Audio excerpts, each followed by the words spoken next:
بسم اللہ الرحمن الرحیم۔ یہ تمام معلومات خود سے لی جا رہی ہے۔ اگر کسی دوست کو کوئی مسئلہ پیش ہو تو وہ سوال کر سکتا ہے، جواب لازمی دیا جائے گا۔ فرمان مولا علی علیہ السلام۔ جو شخص اپنے عیب پر نظر رکھے گا دوسروں کی عیب جوئی سے باز رہے گا۔ جو اللہ کے دیے ہوئے رزق پر خوش رہے گا وہ نہ ملنے والی چیز پر رنجیدہ نہیں ہوگا۔ جو ظلم کی تلوار کھینچتا ہے وہ اسی سے قتل ہوتا ہے۔ جو اہم اموار کو زبردستی انجام دینا چاہتا ہے وہ تباہ برباد ہوتا ہے۔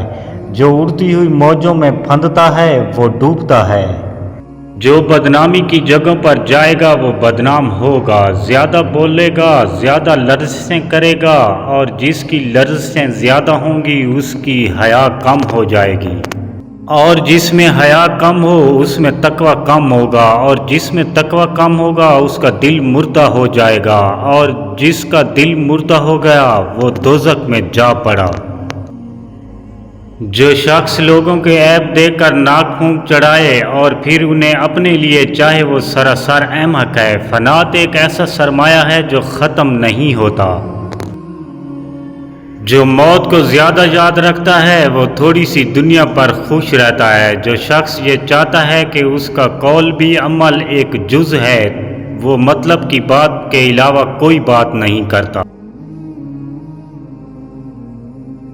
امام علی علیہ السلام فرماتے ہیں، فتنہ فساد میں اس طرح رہو جس طرح اونٹ کا بچہ جس نے اپنی عمر کے 2 سال ختم کیے ہوں کہ نہ تو اس کی پیٹھ پر سواری کی جا سکتی ہے اور نہ اس کے تھنوں سے دودھ دوہا جا سکتا ہے۔